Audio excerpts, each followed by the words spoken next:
Shalom, friends. Welcome to another shiur in Talmud. We're studying Masechet Berachot, that is Tractate Blessings, and we've just begun since last week chapter 2 of Masechet Berachot. We're studying from the Koren Talmud Bavli, as you can see in front of you, a very beautiful edition with the original text on the one side, translation, as well as explanation and notes, pictures, photographs, images, and halacha, background, and various other things to help us on our journey in understanding the Gemara even better. I'm Eliyahu Shir, coming to you from Chesed Ve'emet. My site is www.lovingkindness.co, and I'm broadcasting from the holy city of Yerushalayim. So we're starting now on, we're in the middle of Daf Yud Gimel Amud Aleph, that's page 13, side A, and that is where our new Mishnah for the new chapter begins. So here we are, Matnitin, this is our Mishnah. A person was reading Torah, and the time came for reading, which means to say it was the time to now read the mitzvah of the reading of the Kriyat Shema. Im kivein libo, says the Mishnah, if a person intended his heart, yatsa, he fulfilled his obligation. What does this mean, of course? Is that we have a mitzvah, as we learnt in the previous shiur, that we should recite the Kriyat Shema in the morning and in the evening. So the Mishnah comes along and says to us, a person was now reading Torah. And as he was reading the Torah, it happened to be that it was now the time to read the Kriyat Shema. The Mishnah says, if a person intended his heart towards this mitzvah, yatsa, he fulfilled his obligation, which means to say, he needs some sort of intention to fulfill the obligation. The Mishnah continues, Baprakim, in the paragraphs, during the paragraphs, Shoel mipnei hakavod, a person may ask, meaning to say, he may ask of how a person is doing, he may ask of their welfare, on account of mipnei hakavod, on account of honor, umeshiv, and he may answer, ube'emta, and in the middle of the paragraph, shoel mipnei hayira, he may ask, meaning to say of somebody's welfare, how are you? Ma shlomcha, how are you doing? He says to him, he may ask him, mipnei hayira, on account of fear. Umeishiv, and he can answer also. Divrei Rabbi Meir, these are the words of Rabbi Meir. We're learning over here that a person is engaged in the mitzvah of reciting the Kriyat Shema, and during this period of time, somebody comes and asks him how he's doing. Is it permitted for him to respond? Or better yet even, is it permitted for him to even ask the other person how they are? It's very important that when we recite our tefillot, that we don't interrupt for anything unnecessary. So therefore, what is it permitted to do? According to Rabbi Meir, between paragraphs, baprakim, so we can ask on account of honor, and we may answer. During the middle of the paragraph, we may ask on account of fear, which means to say it's much more strict, and we can also answer. Rabbi Yehuda Omer, Rabbi Yehuda says, Ba'imta, during the middle, Shoel mipnei hayira, one may ask on account of fear, which means to say that a person fears this person is walking past. Imagine the king is walking past while we are reciting the Kriyat Shema. And we have an obligation to greet the king, because if we don't greet the king, it's off with our heads. So therefore, while we're reciting the Kriyat Shema, we need to know, is it permissible to make an interruption to greet the king? I mean, after all, we're busy talking to the King of Kings.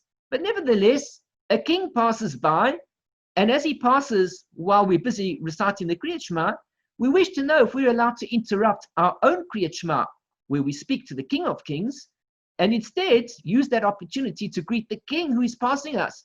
Of course, if we misuse the opportunity, off with our heads. So Rabbi Yehuda Omer, he says, Ba'emtza shoel mipnei hayira. In the middle, we may ask on account of fear, umeishiv mipnei hakavod. But answering may only be done out of honor. Or better yet, you can answer out of honor. Baprakim, during the middle parts between paragraphs, sho'el mipnei hakavod, one may ask on account of honor, umeishiv shalom lechol adam, and we may answer shalom, we may answer peacefully in a nice way, any greeting to every person, which means to say it's less. Asking is more of a prohibition than answering. In other words, it's more of an issue to be the first one to ask than it is to answer. There's less of a prohibition in terms of the answering as there is to being the first person to ask. Being the first person to ask means we must really respect the person to have to forego our opportunity to continue our recital of the Kriyat Shema. Now the Mishnah continues. Eluhein bein aprakim, these are the portions that we speak about, the breaks that are between the paragraphs to what we were referring to over here, that we could ask and we could answer, etc. Bein bracha rishona lashniya, between the first blessing and the second blessing. Remember that there are two blessings that we recite before we recite the Kriyat Shema. So therefore there's a break between the first blessing and the second blessing. This is one moment in time where we take a break, and at that point in time we could ask or answer in accordance with the Mishnah that we're learning at the moment. Bein shniya lishma, the next break appears between the second blessing and the Shema. Bein shema le v'haya im shamua, between the Shema and v'haya im shamua, which means to say the first paragraph and the second paragraph. Bein v'haya im shamua le vayomer, and then also between v'haya im shamua, which is the second paragraph, and vayomer, which is the third paragraph. Bein vayomer le emes v'yatziv, and another point where there's a break is after we recited the third paragraph of Kriyat Shema, which is vayomer, to the next words which say emet v'yatziv. As everybody knows, we recite at the end of the Kriyat Shema, we finish, we say Hashem Elokeichem emet. Hashem, your God, is true. So at this point in time, we then stop. But according to this, here we can make another break between the word emet to v'yatziv, which continues the next part of the prayer. Rabbi Yehuda Omer, Rabbi Yehuda says, Bein vayomer, between the paragraph which begins vayomer, le'emes v'yatziv, to this paragraph that says emes v'yatziv, or at the very least, between the words emet v'yatziv, lo yafsik, a person may not make an interruption. Omar Rabbi Yeshua ben Korcha, said Rabbi Yeshua ben Korcha, Lama kadma parshas Shema levahaya im shamua. Why is it that the paragraph of the Shema, which speaks about loving God, precedes the paragraph of v'haya im shamua, which deals with things like fulfilling the mitzvot and being rewarded or punished as a result of fulfilling or not fulfilling the mitzvahs? Why do we have the Shema first and then afterwards v'haya im shamua? There must be a reason as to the order of the paragraphs in the Kriyat Shema. Answers the Mishnah, Kedei she'ekabel alav ol malchut shamayim techila. The reason is because the first thing that we need to do is to receive upon ourselves, or he should receive upon himself, the heavenly yoke of the kingdom of heaven, all the yoke of the malchus, the kingdom of shamayim techila. First thing to do is accept the king. After we've accepted the king, we can continue. Afterwards, mekabel alav all mitzvahs. After a person has accepted upon himself the yoke of the mitzvahs, meaning to say he accepts upon himself the yoke of the heavenly kingdom, which means to say the yoke of God, and he realizes there's an obligation, there's a God in the world, then we continue to the next paragraph. And the next paragraph speaks about accepting the actual mitzvahs. First, we accept the king who runs the country, and then he gives us commands, and then we accept the commands. V'haya im shamua levayomer. Between these two paragraphs here, we have v'haya im shamua, and it shall be, if you'll listen, to vayomer, the third paragraph, while these two paragraphs, in the particular order that they are in, Shevahaya im shamoa, because the paragraph of Vahaya im shamoa noheg bein bayom uvein balayla. It is applicable both in the daytime and also at night. In other words, Vahaya im shamoa is applicable for the day and for the evening. But the third paragraph, Vayomer eino noheg ele bayom bilvad. The paragraph of Vayomer is only applicable, we only accustomed, it only has applicability to it in the daytime only, which means to say, if we take a look at the essence of the third paragraph of the Kriyat Shema, we see that it relates to the mitzvah of tzitzit. And the mitzvah of tzitzit is specifically a day mitzvah. It's true, we wear our tzitzit at nighttime as well. In fact, according to the Arizal, according to the great Kabbalist who lived in the 16th century, one should indeed sleep with one tzitzit on, and therefore one should never be without tzitzit. But the point being is that the mitzvah itself of tzitzit is really officially only during the daytime. And since that's the case, when we recite the third paragraph of the Shema, which deals with tzitzit, then officially it is only a daytime mitzvah, whereas Vahaya im shamoa is a daytime mitzvah and also a nighttime mitzvah, which means the paragraph deals with the mitzvot which are related to both the day and the night. Therefore, since that's the case, we recite Vahaya im shamoa, which is more often, then therefore we recite that paragraph before Vayomer. That is the Mishnah. Let us take a look at the notes. Halacha, one who was reading the Torah and the time for the recitation of Shema arrived, one who is reading the portion of the Shema in the Torah, or if he was reviewing that portion in order to amend errors in the Torah scroll, if he focuses his heart while reciting the first verse, he fulfilled his obligation. There were two things that happened to this particular person. One, it happens to be that in the morning he's busy studying Torah, and as he's busy studying the Torah, happens to be on that particular day, he's reading the section that deals with the first paragraph, Shema Yisrael, Hashem Elokeinu, Hashem Echad. And if he intends to fulfill the obligation, he fulfills the obligation during his study itself.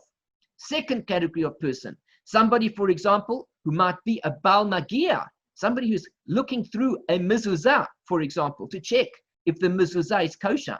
And while he's busy checking his mezuzot, he realizes that it's the time for the Kriyat Shema. And he wants to, while he's busy checking to see that the mezuzah is kosher, he's looking down, and as he begins to read it, he says, now I will fulfill my obligation of reciting the Kriyat Shema. And as he does so, he continues to read it, he fulfills his obligation. When may one interrupt the recitation of the Shema? Between paragraphs, one may initiate greeting to a respected individual. Remember, we spoke about already in the Mishnah, between paragraphs, between the first blessing and the second blessing, between the second blessing and Shema, between the first paragraph and Vahaya im shamoa, between Vahaya im shamoa and Vayomer, and the third paragraph, Vayomer Hashem. So these are between paragraphs. One may initiate greeting to a respected individual, and one may reply to the greeting of any person if that person is insistent that he responds. In the middle of a paragraph, one may meaning in the middle of a paragraph, it's going to be more strict because you're in the middle of the paragraph. We're not in between two paragraphs where there's a break.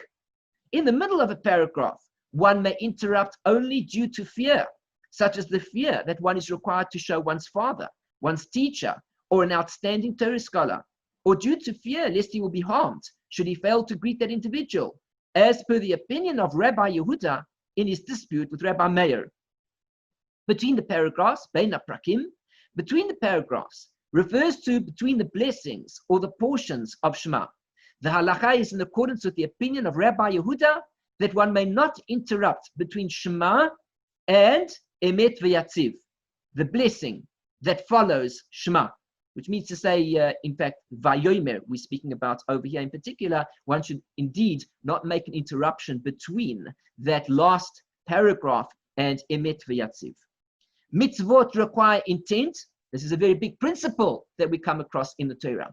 When we perform a mitzvah, are we required to concentrate on the mitzvah that we're about to fulfill? This is a very important section in Torah. For example, When I put tefillin on, do I need to concentrate before I put the tefillin on that I'm about to fulfill the mitzvah of tefillin, and then I put the tefillin on? Or is it acceptable if I simply wear the tefillin? Now, this is a very serious area of Torah study, because most commentaries will come around and say to us that a person should indeed have full intention to fulfill the mitzvah before he fulfills it in order to fulfill the mitzvah. Which means to say, before I put my tefillin on, I should actively think in my mind, I am now about to fulfill the mitzvah of wearing tefillin, of putting these tefillin on. Then he makes the bracha, Baruch atah Hashem lehaniach tefillin, and he puts the tefillin on. The same thing applies with the Kriyat Shema. Before reciting the Kriyat Shema, a person needs to have intention to fulfill the mitzvah. It is not sufficient to simply read the Kriyat Shema in its correct time, but rather one needs to direct his intention to the fact that he acknowledges that there is in fact a mitzvah to recite it. And by reciting it, he is about to fulfill that mitzvah right at this point in time. The halakha is that mitzvot require intent, i.e., when performing a mitzvah mandated by Torah law, one must have the intent to fulfill his obligation. Despite the fact that the Gemara did not arrive at a decisive conclusion, that appears to be the simple meaning of the Mishnah, says the Vilna Gaon. Mitzvot mandated by rabbinic law do not require intent. And here are the various sources to help us understand more about the rabbinical mitzvahs. Due to fear. What does this mean exactly that a person may ask due to fear, or he may answer whatever we're talking about? Rashi explains here that due to fear means fear for his life. This explanation is difficult because if that is the case, there was no need for the Mishnah to say that he may interrupt Shema, as clearly one need not sacrifice his life to recite Shema. Obviously, if one's life is at stake, and one could still recite the Kriyat Shema 10 minutes later, and of course he'll fulfill his obligation, certainly he doesn't have to worry about it, even if he didn't fulfill his obligation and his life was in danger, nobody said he had to give up his life for reciting the Kriyat Shema.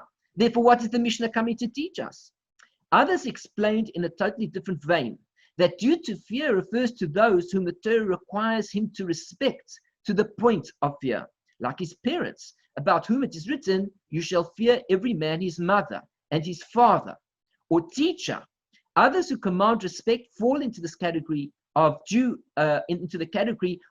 to respect. So in other words, when we say fear, we don't necessarily mean off with your head, but we mean to say that the person is respected enough to qualify for the point, to qualify for this idea that a person should indeed show him respect, even though, generally speaking, one would not interrupt his Kriyat Shema. He is prepared to make an interruption under these circumstances. Of course, we have a basic principle in Torah altogether. We need to understand the principle. Whenever our lives are in danger, and the Torah does not demand us to give up our lives under those circumstances, it is forbidden to do anything to hasten the death of our own selves or somebody else, which means to say life always takes precedence over a mitzvah, with the exception, of course, of the mitzvahs, in other words, the aveiros of idolatry, of murder, of sexual immorality, when we are commanded to transgress these mitzvahs on the idea that if we don't do it, we're going to be killed. If either we do this particular aveira, says this non-Jew, or he says, I will kill you, then a Jew gives up his life on account of those mitzvahs or those aveiras. But in any other type of aveira, a person does not have to give up his life. It is far more important that he continue to serve Hashem, v'chai by him, that the Torah says we have to live by the mitzvahs and not die by the mitzvahs, with, of course, the exception of these three aveiras that we spoke about. Mitzvahs require intent. Mitzvos, tzrichot, kavanah. This dispute, whether or not mitzvahs require intent, appears several times throughout the Talmud. Some emphasize that the discussion is really whether or not one must have the intent to fulfill his obligation, and not whether or not he is required to have intent for the essence of the mitzvah. Others say that he fulfilled his obligation even if he acted unawares and had no intent to perform the action, as long as he did not have express intent not to fulfill his obligation. Rav Hai Gaon wrote, that although the apparent conclusion in many of the discussions is that mitzvot do not require intent, it is proper to have intent. Certainly, the ideal manner to perform a mitzvah is with intent. The more, the better. Many prayers have been composed to facilitate that objective. Those who are more inclined towards the mystical side of Torah will know, for example, that the Arizal, Rebbe Chaim Vital, composed an entire work known as the Shar HaKavanot, the Gate of Intentions, in which he tells us exactly what intentions to have at the time of performing various mitzvot. We're coming up to the days of Rosh Hashanah, Yom Kippur, etc. Rosh Hashanah, we're going to be blowing shofar, for example.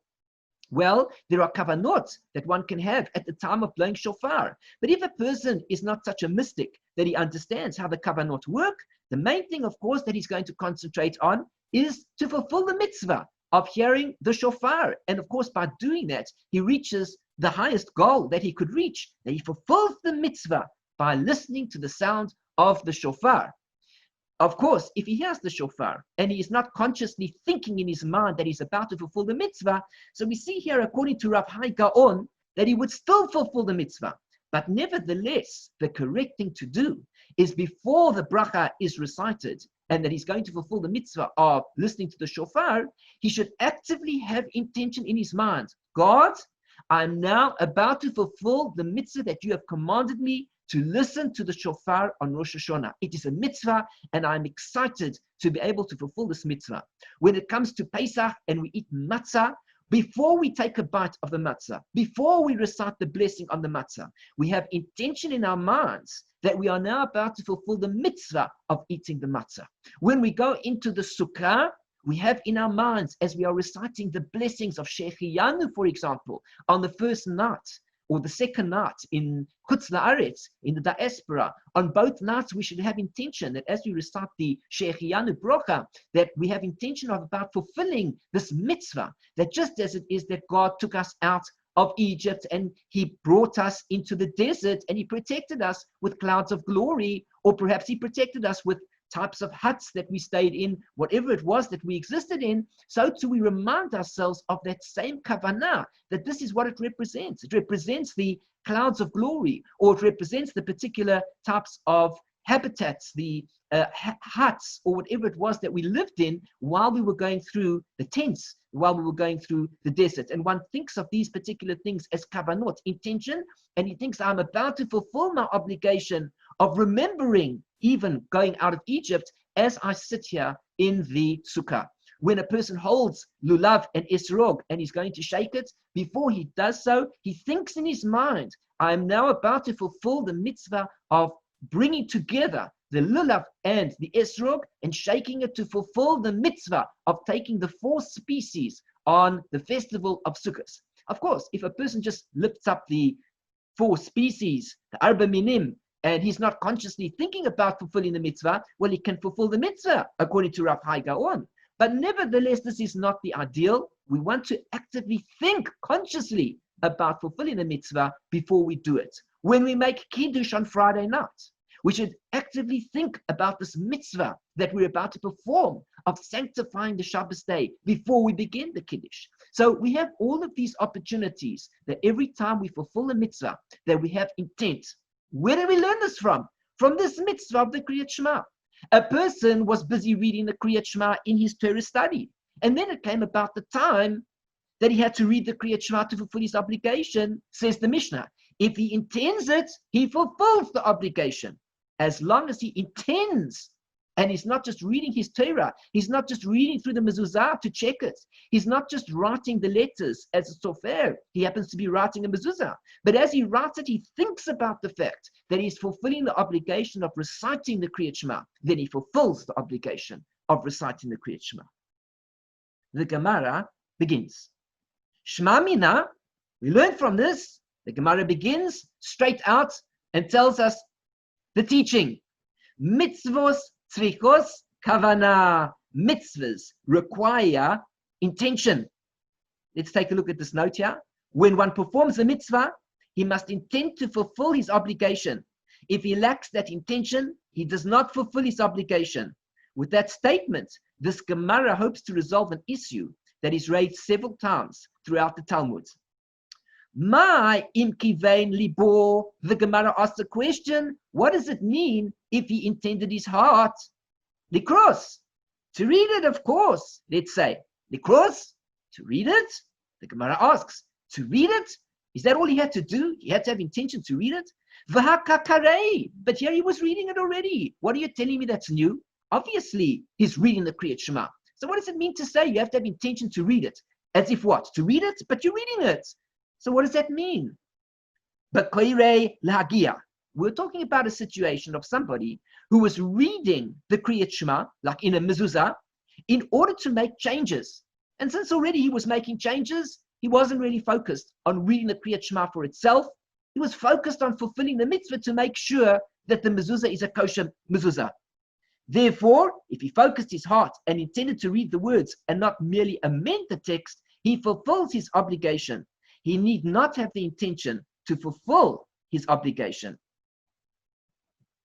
Let's just take a look at the notes. One who is reading in order to amend, some explain that in this context, one who is reading in order to correct the text is not reading the words with their appropriate vocalization. Oh, there's the problem. He's not reading as he should. Rather, he is sounding out the words based solely on the letters. In this case, the Gemara says that if he begins reading the words with their vocalization, he fulfills his obligation. Tanu Rabbanan, the rabbis taught in a brisa, Kriyat Shema kiksava. The reading of the Shema should be exactly as it is written down. Divrei Rabbi. These are the words of Rabbi. Rabbi, of course, refers to Rabbi Yehuda HaNasi, the author, the redactor of the Mishnayot. He is just simply called Rabbi, because he is the rabbi par excellence. And whenever we refer to him, we don't say anything further. We just say it is Rabbi speaking. It is the rabbi who is speaking, and we know exactly who we're talking about. So Rabbi Yehuda HaNasi, Rabbi, says, Kriyat Shema must be read exactly as it is written, as opposed to what? The Chachamim Omrim, and the sages say, B'chol Lashon. You can read the Kriyat Shema in any language that you wish to, and you can fulfill your obligation. You can't read Hebrew? You don't understand the Hebrew words? No problem. The Chachamim say you can fulfill your obligation even by reading Kriyat Shema in English. Let's just take a look over here at the notes on the side. The opinions of Rabbi and the rabbis, the Chachamim, the dispute between Rabbi Yehuda HaNasi and the rabbis with regard to the language in which the Shema is recited reflects a broader argument over the meaning of reading. According to the opinion of Rabbi Yehuda HaNasi, the obligation to recite Shema is an obligation to recite a specific formula, similar to other obligations in which specific Hebrew phrases must be recited. Now, remember this for a second.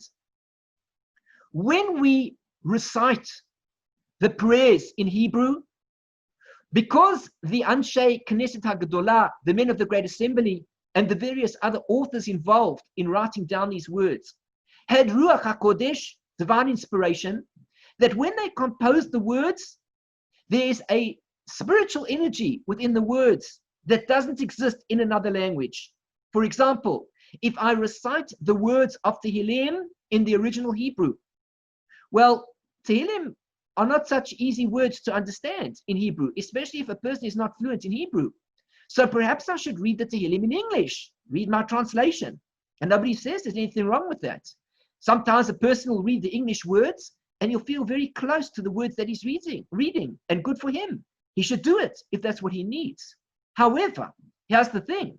When a person recites the Tehillim in Hebrew, which is the very language that David HaMelech used in order to compose those words, the spiritual energy that is given off through reciting the words in Hebrew has a tremendous effect, perhaps even more so, perhaps not even perhaps, really it is so, that when a person recites those words in Hebrew, it has an effect, let's call it, if I were to use an expression that we could relate to, I would say the expression something like magic. When a person says the words in the original Hebrew, the power of the words have an effect as they should, where they should go, and what they should do. Why? Because David HaMelech composed the words in that particular way. And therefore, when we recite those same words, it is like we tune in to the mystical meaning and the power behind the words. And therefore, even if I don't understand the words of Tehillim, but I recite them, the magic is created. The blessing abounds. The spiritual awakening is awoken, and the blessing flows downwards. Of course, if I don't understand Hebrew, and I prefer to relate to the heart of Tehillim, I want to relate to the feelings behind the words, and I want to experience it myself, well, that's also okay. Read the words in English. But it depends what the goal is. Sometimes we want to use the words of Tehillim because we want that power to take effect. In that case, recite the words in Hebrew. On other occasions, especially if we follow the teachings, for example, of somebody like Rabbi Nachman of Breslov, who says that there's a time to involve oneself in a process called hitbodedut, which means meditation, contemplation, setting aside time for oneself to talk to Hashem in one's own language, in one's own words. Sometimes one doesn't have the words to express. Sometimes you can open up a Tehillim and read it in English, and the words just come out naturally as if it was part of one's heart. And that's also okay. That's also good. Now, the same thing applies with regards to the recital of the Shemona Esrei. When we recite the words in the original Hebrew, the power of the spiritual energy has an effect that awakens certain spiritual components above, causing blessing to flow down into this world. How did that happen? Because the Anshe Knesset HaGedolah composed the words to be exactly as they should be in order to affect those energies. Those who know the more mystical meanings of Torah, those who contemplate these ideas will know that there are things called gematrias, numerical values that are attached to words. And there are things called Roshei Tevis, which refers to the first letters that appear at the beginning of each word. And they sometimes make up words on their own. And the Sofei Tevis, and the last letters of each word in a sentence make up other names. And every second letter and every third letter and the gematria and the numerical, one to the other. This only occurs in the Holy Hebrew language. And therefore, when we recite those words as they should be in the Hebrew, we have an effect that is usually far greater than the effect that would be attained if we recite the words in English. You don't understand the text, you say, you'd prefer to recite it in the English. Nobody's stopping anybody from reciting the words in the English. But the point of the matter is the power behind the Hebrew words is incomparable to reciting it if we did it in the English. This is the argument between Rabbi and the Chachamim when we recite the Kriyat Shema. Rabbi is saying that the words of the Kriyat Shema should be recited in the very words as they appear in the Chumash itself. Moshe Rabbeinu composed these words in accordance with what God said to him, write down these words, and he wrote it down. The power is accordance with the words themselves, not another language. But the Chachamim came along, and they say you can recite the Kriyat Shema in any language that you want. So we have two opinions over here. Both opinions, by the way, the fascinating thing about studying Gemara is to learn how to appreciate that both opinions can be correct. One opinion is speaking about the idea of power, and the other opinion is speaking about the feeling of my heart. And of course, if I don't understand Hebrew and I need my heart to be in the prayer, I need to recite it in the language I understand.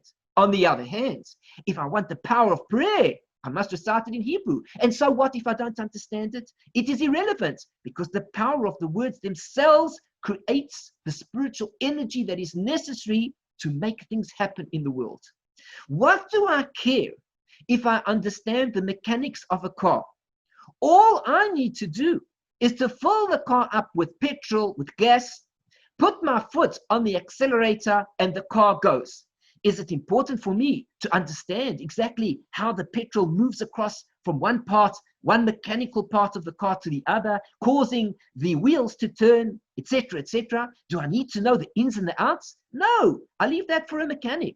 All I need to know about is the fact that as long as I put the petrol in the car and I put my foot down, I can get myself a Ferrari, a Lamborghini, a bus. Who cares what it is? The point is I can drive any car I want.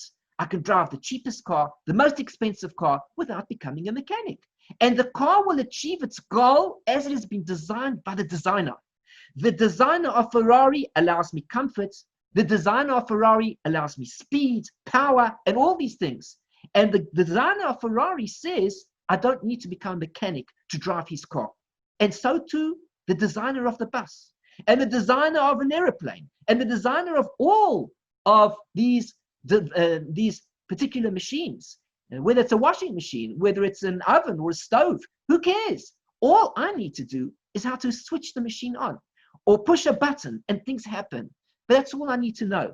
Would I like to become the mechanic? Would I like to know deeper ideas behind how the car works? That's fantastic. The more time I have, the more time I'll be able to put in to understanding the mechanics. But nevertheless, if I don't understand it, the car will achieve the same goal for me. And in fact, I am not interested in the mechanics if the car will get me to my destination comfortably, on time, and it will be a wonderful journey.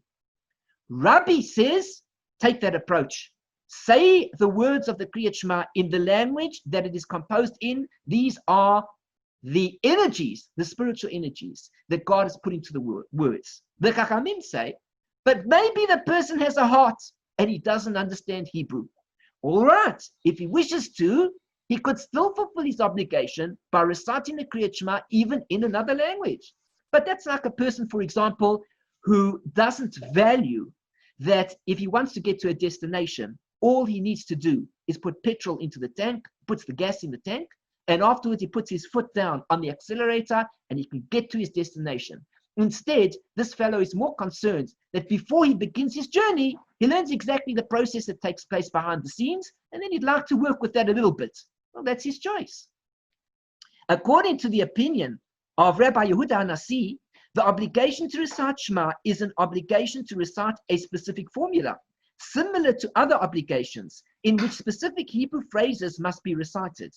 He understands the term Shema as a practical directive to recite the passage in a manner audible to his own ears. We're going to see that in a minute.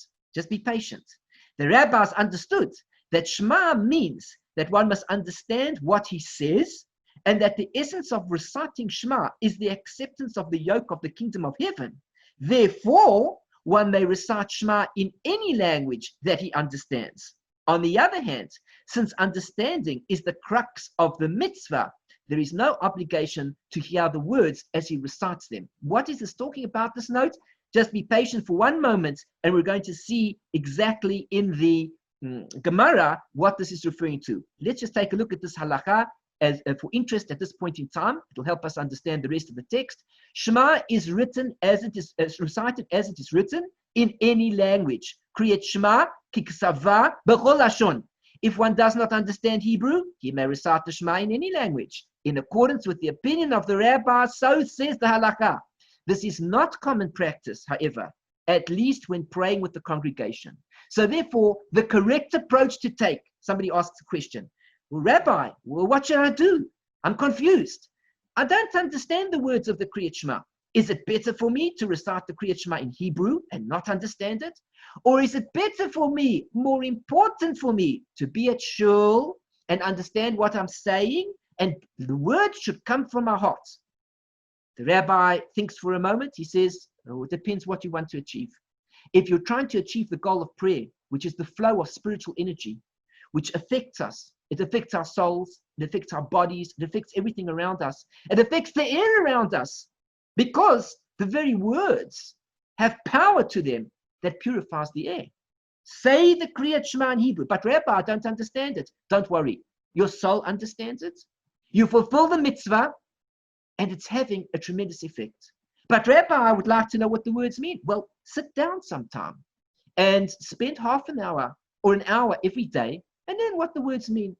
Sit there with your siddur, a transliterated siddur, and start looking through the Hebrew words and the English until you become familiar enough with what the words more or less mean. And even if you don't understand it perfectly yet, nevertheless, you understand the concepts. And as you begin to read the first paragraph, you understand the concepts. When you read the second paragraph, you understand the concept. The third paragraph, understand the concepts. It deals with tzitzit. Okay, so I know there's a mitzvah to wear tzitzit, four-cornered garments. I put the tassels on. Fantastic. I know what it's about. Even if I don't understand every word. Still, reciting it in the Hebrew is the power. It's power steering. In the old days, the cars didn't have power steering. You had to turn a corner, you could turn the corner. What did you do? You took the steering wheel, you had to turn and turn and turn and turn. Eventually the car turns around. Today, everything is power steering. So you put your baby finger onto the steering wheel, you give it a slight squeeze, and the car is turning all by itself. Which do we prefer? But Rabbi, I'd prefer to really give the steering wheel a good turn. All right, do what you want to do. But if you just use the power steering of the Hebrew language, automatically things get done. The car turns and moves about as you want it to move about. You want to understand more about what your tefillah is about? Spend some time learning about the Hebrew language. Learn how to translate it. Go to a shiur. And if you can't go to the shiur, open up a sefer in front of you. There's so many beautiful books available today with beautiful translations, transliterations, whatever you want. Everything is available for you. Take a look at it with an interlinear translation, and you can see exactly each word in the Hebrew to the English, and you can know exactly what you're saying by the Siddur. And as you're reading the Hebrew, you can actually be following along in the English on the side. This is the argument between Rabbi and the Chachamim. Rabbi says the Kriyat Shema should be recited as it is written in that language. The Chachamim say, no, you can fulfill the obligation in any language that you want. Fine. We learned the halacha. Indeed, you may fulfill it in any language you want. But what do you prefer to do? Where do you want to be in your growth in Torah, in Yiddishkeit, in Judaism? Do you want to be stuck forever looking at the English words? Forever? From the age of 20 and 30 and 40 and 70 and 80, and a person is still looking at the English words? Or do you want to say, I want to connect even deeper with God by connecting through the holy tongue, the Hebrew words themselves? A person wants to learn the Zohar. He wants to learn the mystical secrets of the Kabbalah. If he wants to, he gets himself an English translation, he sits and he reads the English words. Very good. But you want to connect with the words of the Zohar, you need to start learning the Aramaic. And if you can't understand the Aramaic perfectly, get an edition with the Aramaic and the Hebrew, so that you can follow with the Aramaic and Hebrew and start to get to understand the connection between the Aramaic language and the Hebrew, and see the words as they were composed by Rabbi Shimon Bar Yochai himself. The Gemara continues. My time at the Rabbi. So, fine, Rabbi tells us everything should be done according to the way it's written. What is his reasoning? You can't come along and make statements unless you have a proof. What is Rabbi saying? Omar Kra, because the verse says, V'hayu, and they shall be. V'hayu hadvarim ha'ele, and let these words be. V'hayu, let them be. V'havayasan yahu, they should be in accordance with the way that they actually exist. As you see it, so shall it be. As he says over here, will be means as they are, so shall they be. They should remain unchanged in their original language. Fine. According to this point in time, we can say that Rabbi's reasoning makes 100% sense. If so, what were the Chachamim arguing about? Didn't Rabbi have a good enough proof? V'Rabbanan, my taimaihu, with regards to the rabbis, what is their reasoning? They said you can say the Kriyat Shema in any language that you want to, and you fulfill your obligation. But Rabbi gave us a good reason. V'hayu, they should be this way. The way they are, that's how they shall be. What are the rabbis going to say to back themselves up? Omar Kra, because the verse said, Shema, listen, which means, B'chol lashon she'ata shomeh. In any language that you can hear, you can fulfill your obligation. You can hear English, fulfill your obligation in English. But now you see we have a problem. Rabbi has given us a proof from one point. The Chachamim have given us a proof from another point. What is the problem? Because if the Chachamim would have listened to Rabbi, they would have agreed with Rabbi. If Rabbi would have listened to the Chachamim, he would have agreed with the Chachamim. But each one of them has given a proof from a different part of the Kriyat Shema. They're giving us a proof in accordance with the way they understand it from a different point of view, except for one problem. If Rabbi chose a particular point to prove something, and the Chachamim chose another point, what can we say about the story? We have a problem. How does Rabbi understand the Shema? And how do the Chachamim understand the Hayu? Which means to say, if you want to say that Rabbi uses Hayu, why didn't he use Shema? And if you want to say that the Chachamim used Shema, why didn't they use V'hayu? Ule Rabbi Nami, so says the Gemara, according to Rabbi also, Hakasiv Shema. It's also written Shema, meaning the great Rabbi Yehuda Nasi. You don't think that he knew that the Shema begins with the word Shema, and Shema says listen, and listen tells me I can fulfill the obligation in any language that I want to. So didn't Rabbi know this proof, and therefore he should have accepted it himself? Hahu mi ba'alei, Rabbi says, this we require for this point. We don't require the word Shema to teach us that you can recite the Kriyat Shema in any language that you want to, but rather Rabbi learns that the word Shema comes to teach us something different. Hashma le'oznecha, listen to your ears, ma she'ata motzi mipika, that comes from your mouth. You need to listen with your ears to that is coming from your mouth. You need to be able to hear what you're saying. In other words, the word Shema is not coming to teach us that you can say the Kriyat Shema in any language that you want. It's coming to teach us that you need to hear what you're saying. Shema Yisrael Hashem Elokeinu Hashem Echad. You need to hear the words.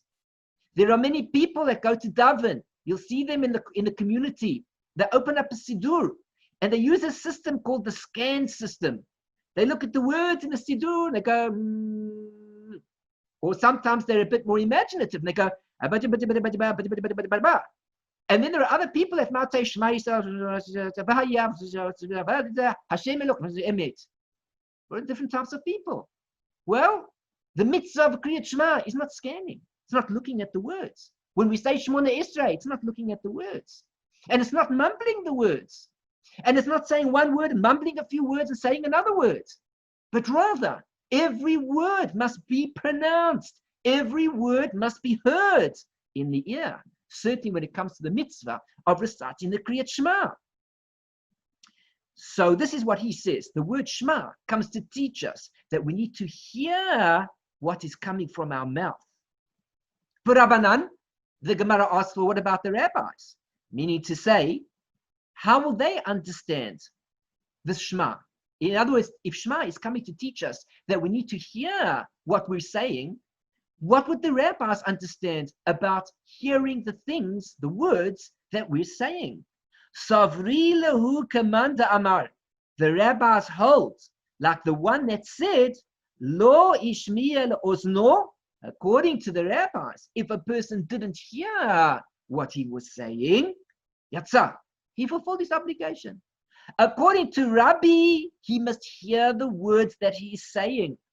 According to the Rabbanan, even if he goes, he says the words quietly, can barely hear what he's saying. The Rabbanan say he fulfilled his obligation. He fulfilled his obligation. Or the Rabbanan, the Gemara continues. According to the rabbis, Nami also, Hakasiv V'hayu. They also can see that the verse says V'hayu. Now, didn't we learn before that according to Rabbi, the word V'hayu comes to teach us that we need to recite the Shema as it is written? If so, didn't the rabbis also see the word V'hayu? Therefore, what type of understanding do they have of what this word means? Hahu mi ba'elahu. This word, they require it.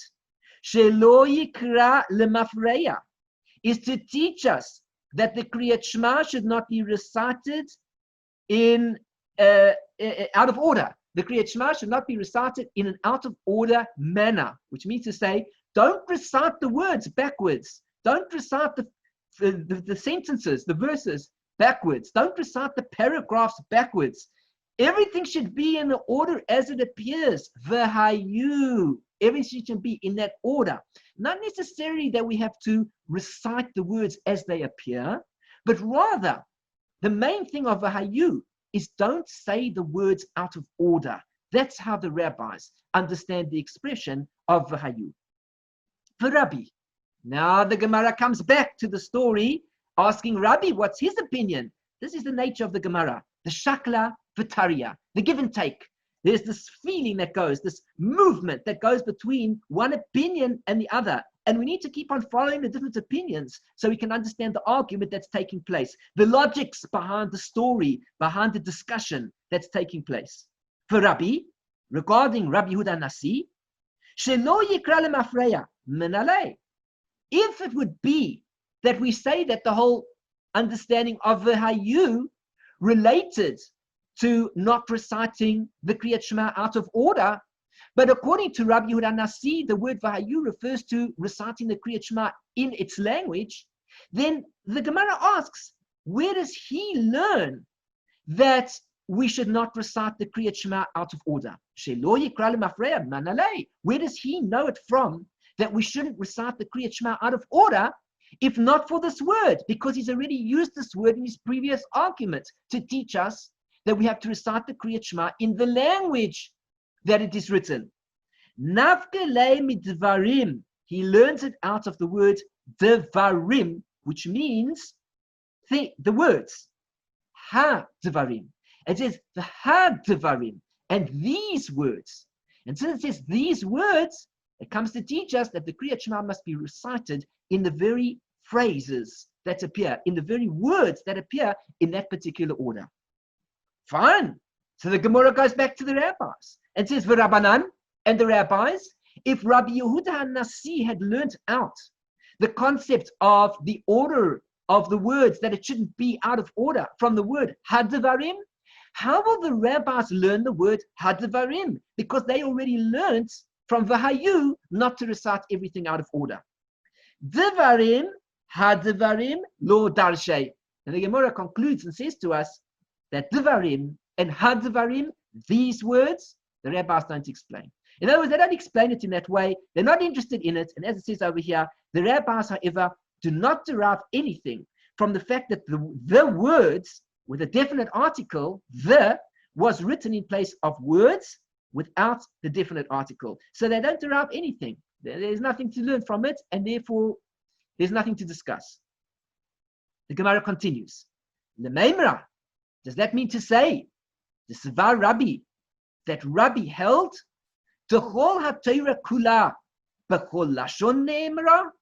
Does that mean to say that Rabbi was teaching us that the entire Torah in its entirety can be said in every language? Which means to say, if Rabbi said that the word Vahayu in Kriyat Shema is coming to teach us that the Kriyat Shema should be recited in Hebrew, in the language, in the very words that it's written in, does that mean to say that Rabbi would say that the rest of the Torah could be recited in any other language?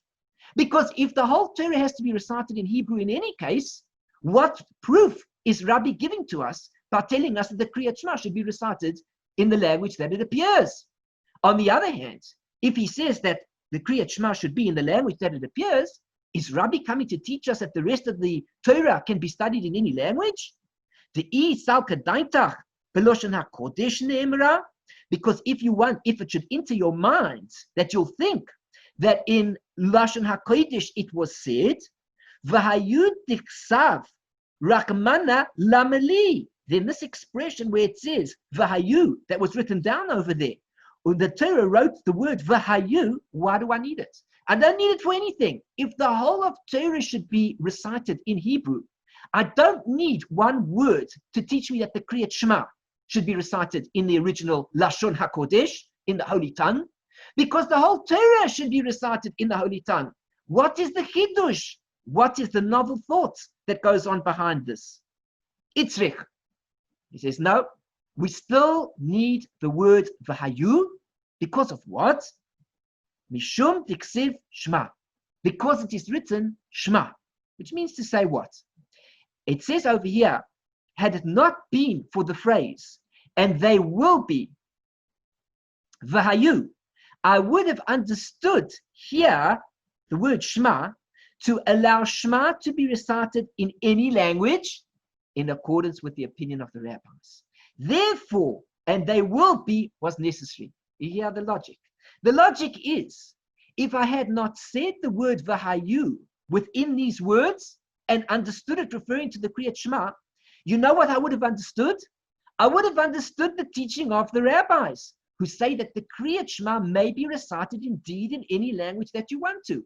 The whole Torah needs to be recited in Hebrew. But when we get to the Kriyat Shema, you can say that even in English. Therefore, we require the word Vahayu to come and teach us that no, the Kriyat Shema must also be recited in the Hebrew, says Rabbi, not in accordance with the opinion of the rabbis. Lememra asks the Gemara another question. Does that mean to say the Savrei Rabbanan, that the rabbis hold the whole HaTorah Kula Beloshen HaKodesh Nemra, that the whole of the Torah should be recited only in Lashon HaKodesh, in the Hebrew language, in the holy tongue? The Isalka Daita Bechol Lashon Nemra, because if you want to say that the whole, if it were into your mind to think this, that you're going to say that the whole Torah is going to be said in Hebrew, Shema Diksav Rachmana, the fact that it says Shema over there, referring to this particular thing that you could say it in any language that you wanted to, why does the Torah need to say it? Which means to say, one is permitted to recite the entire Torah in any language, rendering a specific requirement regarding Shema superfluous.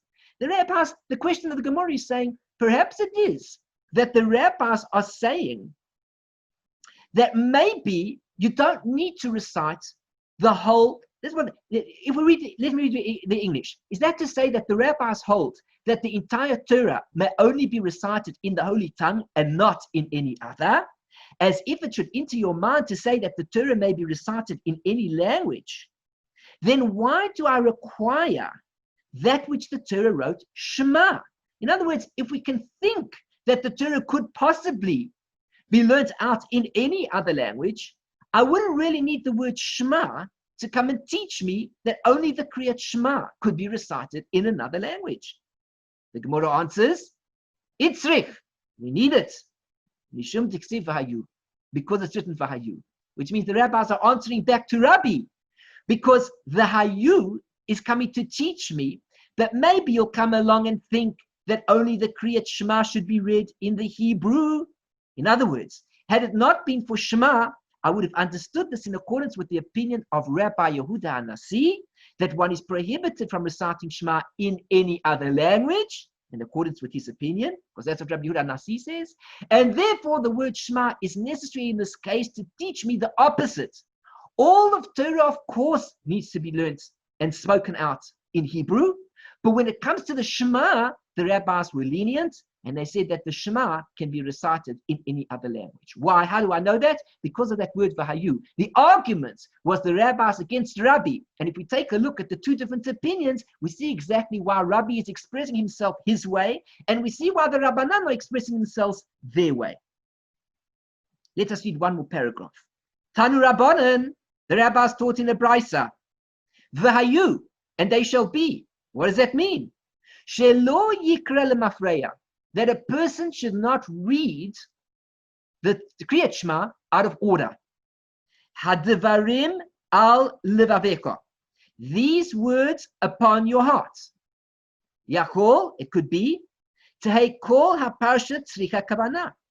Maybe it is that we'll say the entire paragraph requires intention. Talmud leimar, that is why the Torah teaches, that is why it says, ha'ele. Vahayu hadvarim ha'ele.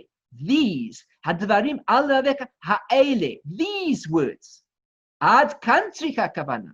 Up until here, we require intention. Mikan ve'elach, from here and onwards, ein tricha kavana. You don't need any intention when you recite the Kriyat Shema.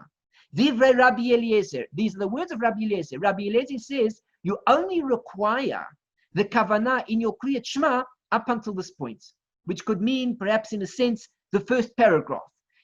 Recite the first paragraph with kavanah, and afterwards you don't need kavanah, which means have intention that you're fulfilling the mitzvah of saying Kriyat Shema, as we are supposed to do.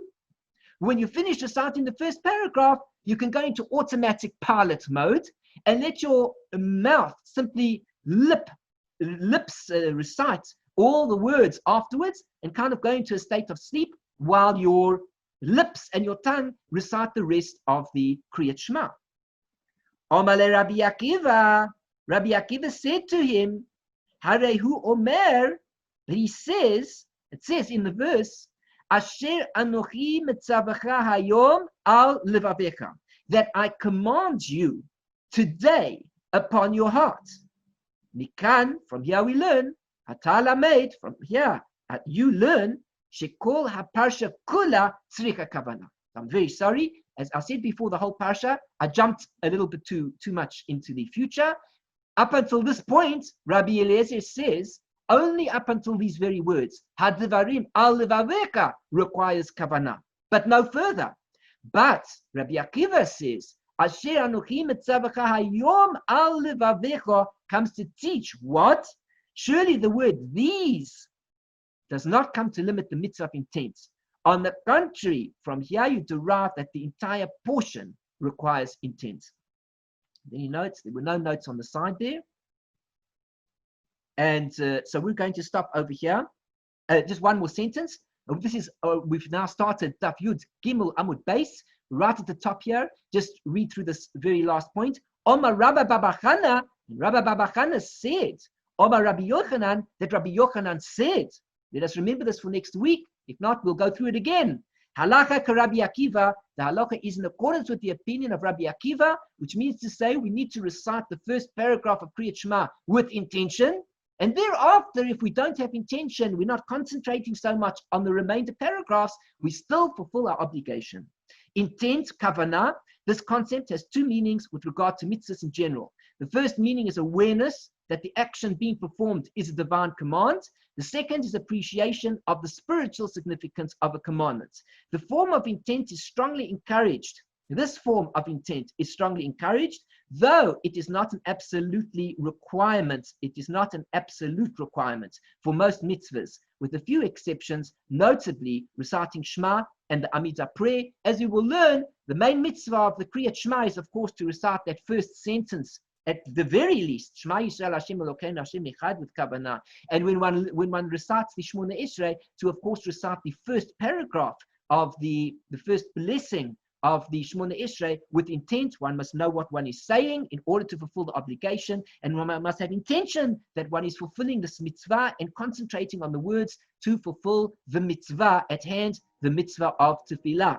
Other than that, if a person goes into automatic pilot mode and kind of his eyes just begin to get a bit blurry as he scans the words and he recites the words as if he's not quite with it, he can still fulfill the obligation as long as he had intent at least in that first paragraph, as we said. Thank you very much for joining me. I'm Eliyahu Sher from Chesed Ve'emet. Our site www.lovingkindness.co. If you've enjoyed this video, got something out of it, please like the video, click on the subscribe button to subscribe to my channel and the bell button to be notified of future shiurim. I'd be delighted to hear comments from you, positive comments preferably, anything that you need to ask about, discussion, I would be happy to reply to on the comment section down below. Please do make a remark, interact, check out my site, and feel free to be in touch via email, and we'll find out more about each other, meet each other, and perhaps join each other for a shiur and do some learning together. Please share this video with your family and friends and help us to get our teaching out there into the bigger world. We need all the support that we can get from you. If you can come on board and become a partner in our activities, all the better. Please consider becoming a member on our site and making a change and a difference in our lives also, and helping us to continue the work and teachings that we're involved in. So again, thanks for joining me. I look forward to another shiur, and I wish you everything of the best. Shalom, shalom. Bye-bye.